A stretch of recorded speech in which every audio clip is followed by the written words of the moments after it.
Students, welcome to our YouTube channel. आज हम लोग कुछ anomalous properties of nitrogen group 15 element का उसके बारे में डिस्कशन करेंगे। और ग्रुप 15 एलिमेंट में आप धीरे धीरे आगे बढ़ोगे ये जानकर कि बहुत सारी चीज़ों को हमको जानना है। True knowledge exist in the knowing that you know nothing.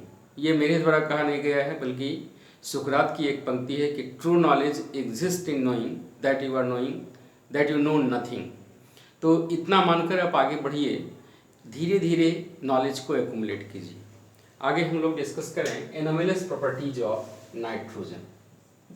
Anomalous properties of nitrogen. जैसा कि पता है, नाइट्रोजन ग्रुप 15 का एक member nitrogen. Nitrogen phosphorus, arsenic, antimony और बिस्मथ, जिसमें नाइट्रोजन कुछ यूनिक प्रॉपर्टी शो करता है अपने ग्रुप से हटकर। ये प्रॉपर्टी क्यों होती है नाइट्रोजन में? तो यहाँ इसके 4 कारण हैं एनोमेलस प्रॉपर्टीज के। पहला तो है due to a small size. Due to a small size, पहला हो गया अ स्मॉल साइज। दूसरा high electronegativity. High electronegativity, electronegativity. तीसरा high ionisation enthalpy, higher ionisation enthalpy. और चौथा कारण है अपने ग्रुप से हटने का due to absence of vacant d orbital. Absence of vacant d orbitals. इसके पास डी ऑर्बिटल होता ही नहीं, क्योंकि नाइट्रोजन का इलेक्ट्रॉनिक कन्फिग्रेशन हो गया 1s2 2s2 2p3। तो 2p3 3s3 थर्ड ऑर्बिट में आया ही नहीं, 3d ऑर्बिटल होंगे नहीं, तो इसके पास d ऑर्बिटल नहीं है। अब हम देखेंगे कि कौन कौन सी ऐसे यूनिक प्रॉपर्टीज हैं जो और सब मेंबर शो नहीं करते, ये शो करते हैं, या ये जो प्रॉपर्टी शो करता है अदर मेंबर शो नहीं करते। तो आइए धीरे धीरे उसके बारे में हम लोग देखते हैं एग्जाम्पल्स के रूप में। पहली प्रॉपर्टी है कि nitrogen exist as diatomic molecule। exist as nitrogen exist as diatomic molecule। diatomic molecule।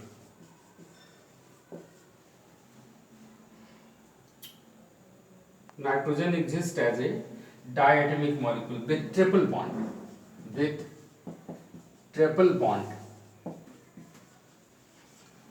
having very high bond dissociation energy, having very high bond dissociation energy। approximately ये वैल्यू है 941.4 किलो जूल पर मोल। But other members has single bonding, but other members like phosphorus, arsenic, antimony exist with single bonding, exist with single bonding, while जबकि एक element bismuth है, bismuth exist with metallic bonding,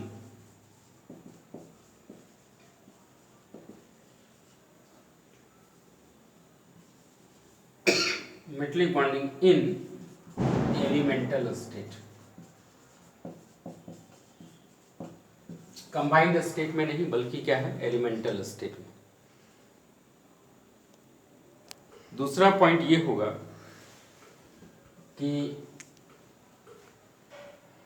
nitrogen has lesser catenation tendency, तो यहां लिखोगे कि catenation tendency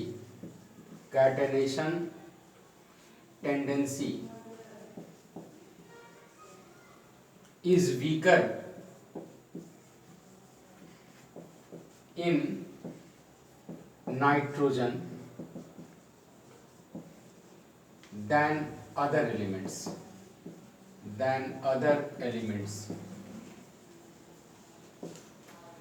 यानी phosphorus क्या है, कैटनेट करता है, नाइट्रोजन कैटनेट नहीं करता है। मैक्सिमम इसकी एटॉमिसिटी कितनी होगी, 2, atomicity 2, but phosphorus exist in P4. तो catenation tendency is weaker in nitrogen than other elements. It is due to its a smaller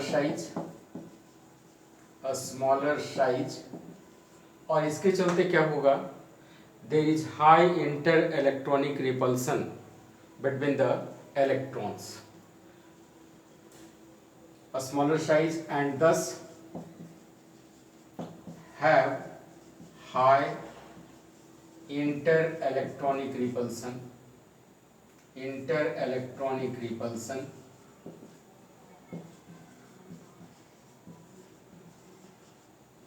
जिसके चलते ये अपनी एटॉमिसिटी बढ़ा नहीं सकता, thus having high inter-electron repulsion and exist as N2.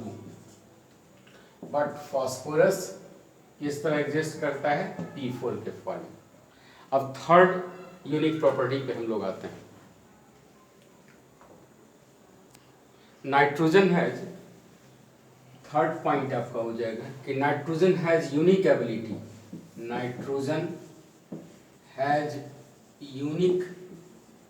Ability to form p-pi multiple bonding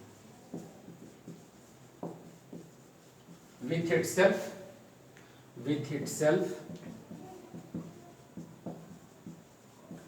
and with other elements जिनका size छोटा होगा और इलेक्ट्रोनेगेटिविटी ज्यादा होगी, having high electronegativity and a smaller size, like carbon oxygen के साथ ये p-pi multiple bond बना सकता है. Other members p-pi d-pi bonding बनाएंगे, while other members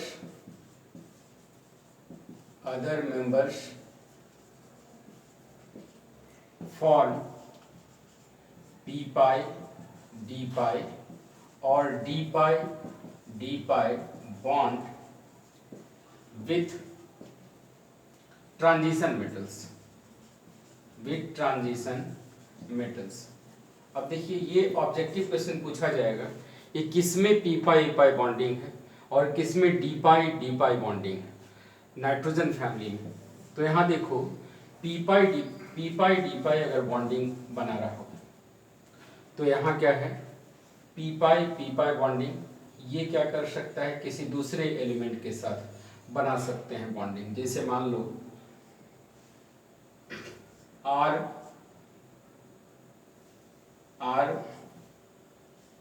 P और यहाँ क्या कर दें, ऑक्सीजन. तो यहाँ क्या करेगा, इसके पास p ऑर्बिटल है, इसके पास क्या है, d ऑर्बिटल है, तो d-pi p-pi बॉन्डिंग एग्जिस्ट करेगा. अगर मान लो ये इस तरह से आ जाए, अगर इस तरह से आ जाए R अल्काइल ग्रुप कर दिया जाए, C2H5 होल थ्राइस, या इसको R को कर दें P कर दें, C2H5 होल थ्राइस, ट्राइथाइल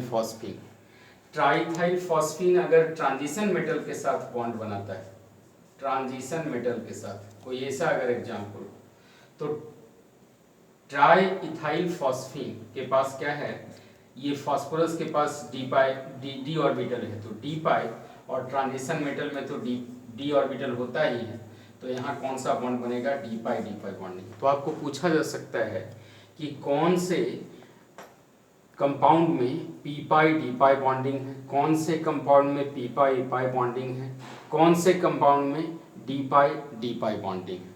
जैसे मान लो एग्जाम्पल के तौर पे अगर आपसे पूछा जाए कि किसमें डी पाई और पी पाई बॉन्डिंग, तो यहाँ देखो R3P डबल बॉन्ड हो, इसमें क्या हो जाएगा, D pi P pi bonding हो जाएगी। लेकिन यही अगर phosphorus C2H5 whole thrice triethyl phosphine अगर किसी ट्रांजिशन मेटल के साथ कोबाल्ट के साथ कोई यौगिक कोई कंपाउंड अगर बनाता है तो ये लिगेंड की तरह ट्रीट करेगा। और यहाँ कौन सा बॉन्डिंग होगी, ये डी ऑर्बिटल है और इसके पास भी क्या है, डी ऑर्बिटल है, तो डी पाई बॉन्डिंग एग्जिस्ट करेगा। अब फोर्थ प्रॉपर्टी कि नाइट्रोजन, उसको भी मैं लिख देता हूँ। फोर्थ प्रॉपर्टी एकदम कॉमन है कि nitrogen can expand, nitrogen can expand its valency up to 4, 4 से ज्यादा होगा नहीं। But other elements,